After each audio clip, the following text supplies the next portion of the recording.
Ce programme vous est offert par Airtel Money.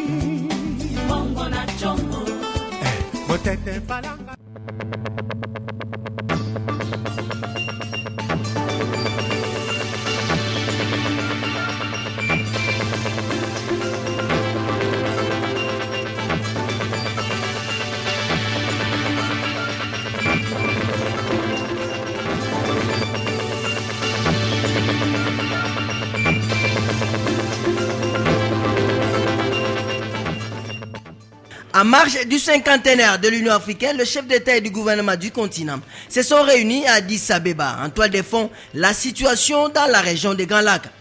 Célébration ce dimanche 26 mai de la fête du jeu. L'objectif est faire connaître l'activité ludique comme un outil. Constant Omari Selemani, de nouveau porté à la tête de la FECOFA, telle a été la grande décision de l'Assemblée générale ordinaire élective tenue à Kindu le 24 mai. Antenne A, le journal James Katambwa.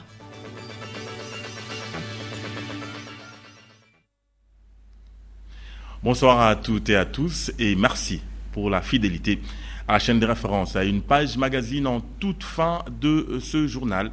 Elle sera consacrée au point de presse tenu le 14 mai dernier à Malabo par le président équato-guinéen Teodoro Obiangema. La page magazine sera signée Solange Kwale et Ange Kassa. Après la signature de l'accord cadre de février 2013, les 11 chefs d'État ont eu leur première réunion des pays signataires en marge du sommet de l'Union africaine ce dimanche 26 mai en Éthiopie. Patrick Borel-Mukendi pour le commentaire.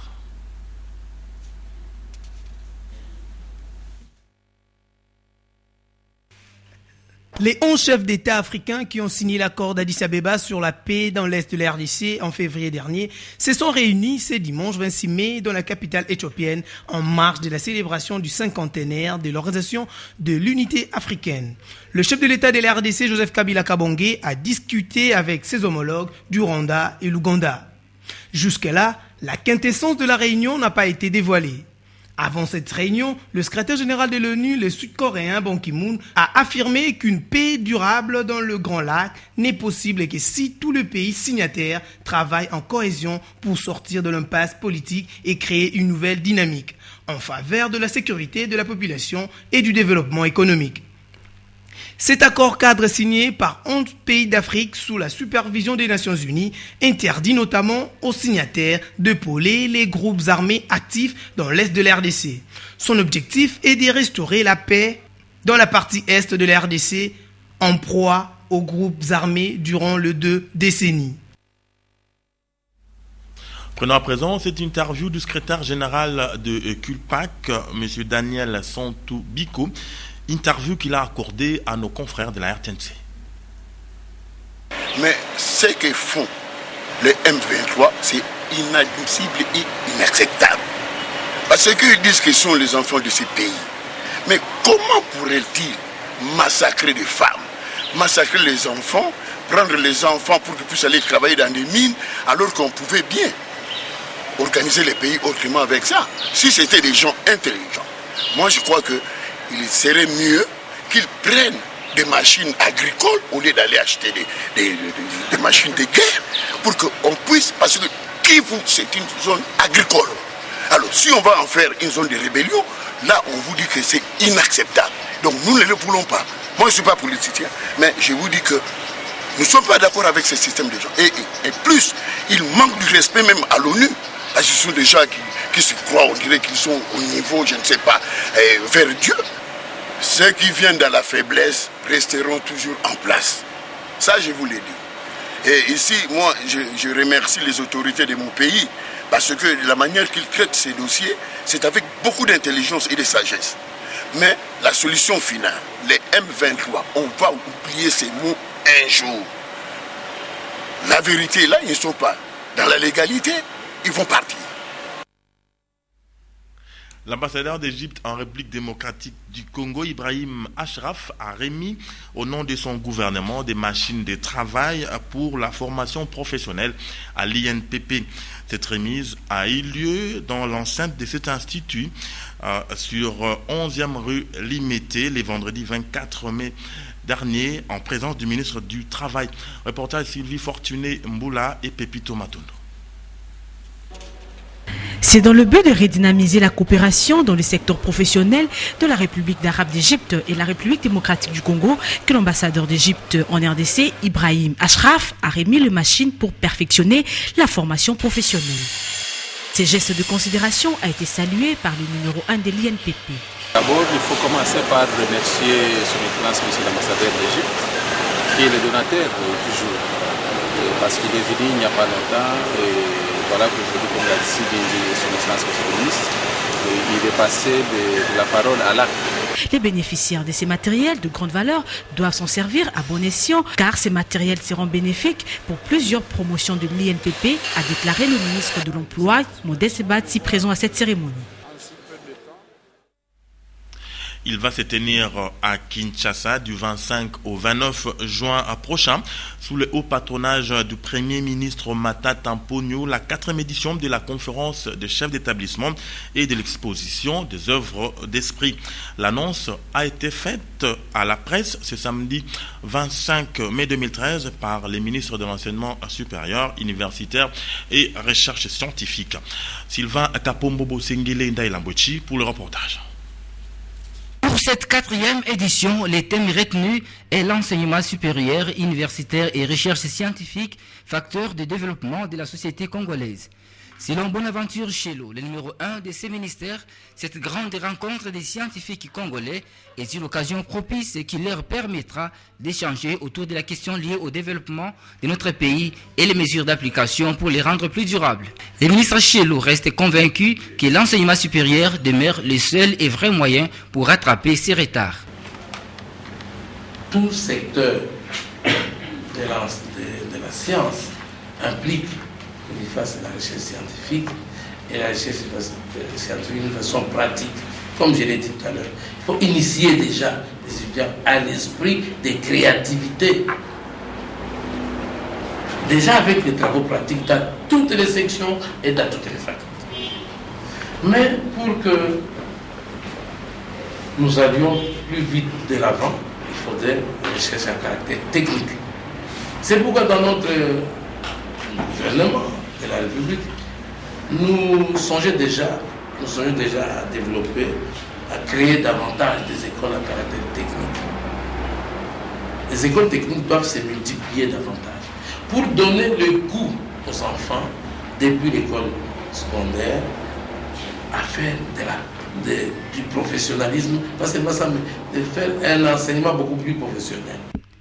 Durant 5 jours, des conférences seront animées autour du thème par des orateurs qui viendront des 4 coins de la RDC. À chacun sa foi, nous sommes là bien sûr en religion.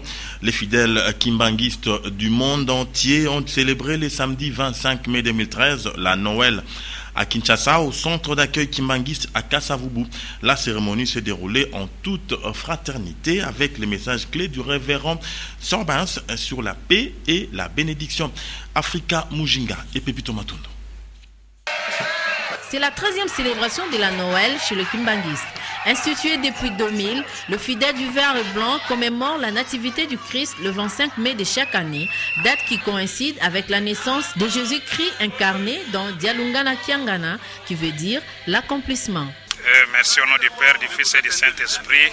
Le 25 mai représente la nativité, c'est-à-dire la Noël pour nous kimbanguistes. La vraie date de la naissance de Jésus-Christ, le 25 mai. Et le message que nous pouvons lancer, c'est le message de paix, de joie, parce que l'enfant nous est né, nous a apporté la bénédiction. Et nous demandons aux autres ici aussi de nous rejoindre, parce que partant de la Bible, partant de la prière, les kimbanguistes ont découvert que la vraie date de la naissance de Jésus-Christ, c'est le 25 mai. Parce qu'il est connu de tous que le 25 décembre est une date conventionnelle. Ce n'est pas la vraie date de la naissance de Jésus-Christ. Comme à l'accoutumée, drapelet à la main, chant, collecte d'argent ou titani et défilé étaient au rendez-vous.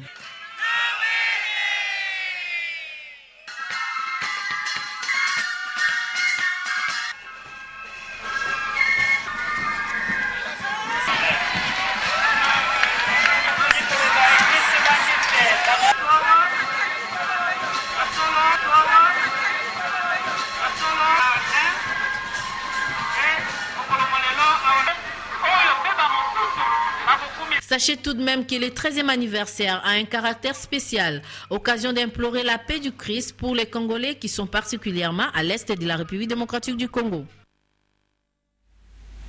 D'une célébration à une autre, celle-ci est célébrée le 26 mai de chaque année. Tenez-vous bien, il s'agit de la journée de la fête du jeu. Cette fête a pour objectif de faire reconnaître l'activité ludique comme un outil d'apprentissage et de transmission du savoir. C'est aussi une expression d'échange culturel entre le peuple et les générations. Patricia Molengombo-Lekuni et Ndaï Lambochi. C'est depuis une décennie que la communauté internationale célèbre la journée de la fête du jeu. Une journée consacrée à la fête du jeu libre dans sa forme, mais s'inscrit dans le respect d'une charte, à savoir la gratuité, c'est-à-dire la participation à la fête du jeu est gratuite pour tous. L'universalité, cela renvoie à dire que le jeu est pour tous, de tout âge, de toute origine et de toute culture. La fête du jeu rend hommage au jeu sous toutes ses formes, de jouer aux jeux de société qu'il exerce à l'intérieur d'une salle ou en plein air, qu'il soit traditionnel ou qu'il utilise de supports informatiques. Ceci fait référence à la diversité. La fête du jeu se pratique partout. Elle ne saurait se cantonner à la maison et pourra investir de lieux publics, des institutions, les familles et les rues. La fête du jeu est aussi un espace de jeu créé, c'est-à-dire le temps d'une journée pour permettre aux passants, qu'ils soient connaisseurs avertis ou simples promeneurs, de faire satisfaire leurs envies ludiques. Partage et rencontres sont au cœur de cette fête et chacun peut y trouver son compte à travers un large choix de jeux adaptés à tout nombre de joueurs et à tous. Ouvrons notre chapitre sport avant de prendre la page magazine. Les élections tant attendues qui ont soulevé tollé et montagne ont finalement eu lieu à Kindu le 24 mai dernier. Il ressort de ces assises, je parle là bien sûr des élections à la Fédération congolaise de football association. Il ressort de ces assises que Constant Omari Selemani a été réélu à la tête de cette institution fêtière du football pour 4 ans. Témoin de l'événement, Papi Katassi et Rigoumlopo.